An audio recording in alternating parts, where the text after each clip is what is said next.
আমেরিকায় Donald Trump president হওয়ার পর থেকে সে দেশে অবৈধ অভিবাসন বন্ধ করতে পদক্ষেপ শুরু হয়েছে। বিনা নথিতে যারা আমেরিকায় রয়েছেন তাদের ধরে নিজ নিজ দেশে ফেরত পাঠাতে চাইছে ট্রাম্পের প্রশাসন। আমেরিকার পদক্ষেপকে সমর্থন জানিয়েছেন ভারতীয় বিদেশমন্ত্রী এস জয়শঙ্করও। একই সঙ্গে আমেরিকার ভিসা পেতে ভারতীয়দের চাতক পাখির মতো অপেক্ষা করে থাকার বিষয়টিও ট্রাম্প প্রশাসনের নজরে এনেছেন তিনি। We're the only country in the world that does this with birthright, as you know. And it's just absolutely ridiculous, but we'll see. We have very good grounds. Sir, people have wanted to do this for decades. Sir, this is a proclamation declaring a national emergency at the southern border of the United States. That's a big one. A lot of big ones, huh? You know what that means, right? President Trump, did President Biden leave you a letter? He may have. On tariffs on Mexico, given these actions you're signing on the border? Well, we're thinking in terms of 25% on Mexico and Canada because they're allowing vast numbers of people. Canada's a very bad abuser also. Vast numbers of people to come in and fentanyl to come in. When do you think you would enact those? I think February 1st. Are you planning on giving notice of that? I think we'll do it February 1st.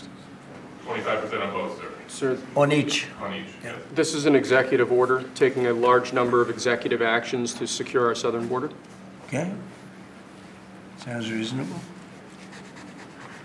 Narendra Modi সরকারের প্রতিনিধি হয়ে উপস্থিত ছিলেন বিদেশমন্ত্রী জয়শঙ্কর। সফরকালে চতুর্দেশীয় অক্ষের বিদেশমন্ত্রীদের সঙ্গে বৈঠক ছাড়াও আমেরিকার secretary of state Marco Rubio এবং জাতীয় নিরাপত্তা উপদেষ্টা মাইক ওয়ালজের সঙ্গে বৈঠক করেন তিনি।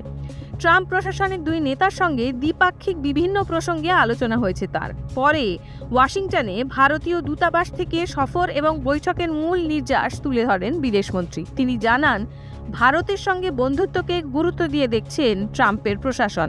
আমেরিকান সংবাদ সূত্রে খবর, আমেরিকায় বসবাসকারী প্রায় 18,000 অবৈধ ভারতীয় অভিবাসীকে চিহ্নিত করেছে ট্রাম্পের প্রশাসন।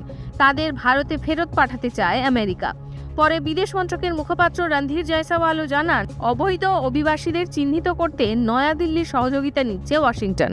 ট্রাম্প প্রশাসনের সঙ্গে বৈঠকেও এ বিষয়ে আলোচনা হয়েছে জয়শঙ্করের। দূতাবাসে এ বিষয়ে প্রশ্নে তিনি বলেন, অভিবাসনের ক্ষেত্রে আমাদের একটি নীতিগত অবস্থান রয়েছে যা প্রতিটি দেশের জন্যই প্রযোজ্য। আমরা বৈধ অভিবাসনের সব সময় সমর্থন করি। আমরা বিশ্বাস করি বৈশ্বিক কর্মস্থলে। আমরা চাই ভারতীয়দের প্রতিভা এবং দক্ষতা বিশ্বে সর্বোৎকৃষ্ট সুযোগ পায়। একই সঙ্গে অবৈধ অভিবাসন যে কোনো ক্ষেত্রেই সমর্থনযোগ্য নয়, তাও স্পষ্ট করেছেন জয়শঙ্কর।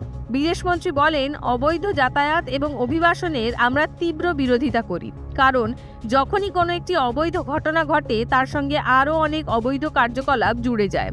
এটি দেশের সুনামের দিক থেকে কখনোই ভালো নয়। তার বক্তব্য, যদি কোনো দেশে অবৈধ ভারতীয় অভিবাসী থাকেন এবং যদি দিল্লি নিশ্চিত হয় তিনি ভারতীয় নাগরিক, তবে তাকে ভারতে ফেরানোর জন্য কেন্দ্র সব সময় প্রস্তুত।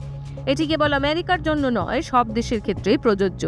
এর ফলে বৈধ উপায়ে সংশ্লিষ্ট দেশে ভারতীয়দের যাতায়াত আরও সহজ হবে বলে মনে করছেন বিদেশমন্ত্রী। জানা যাচ্ছে 18,000 অবৈধ ভারতীয় অভিবাসীদের কথা বলা হয়েছে। তা নিয়ে এখনই কোনো মন্তব্য করতে চাইছেন না তিনি। জয়শঙ্করের বক্তব্য, বিষয়টি সংবেদনশীল, তাই তারা ভারতীয় নাগরিক কিনা সেটি যাচাই করে দেখতে হবে। দ্বিপাক্ষিক আলোচনায় বৈধ পথে আমেরিকায় যাওয়ার ক্ষেত্রে ভারতীয়দের সমস্যার কথাও তুলে ধরেন জয়শঙ্কর।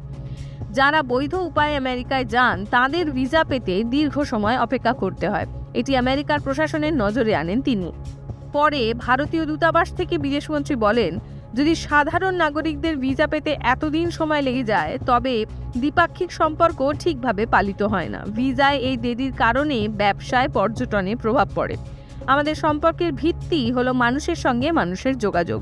ভিসায় দেরি হলে তা এই প্রক্রিয়াকে সীমিত করে দেয়। এরকম আরও নানান খবর জানতে চোখ রাখুন নিউজ 18 বাংলার ডিজিটালে।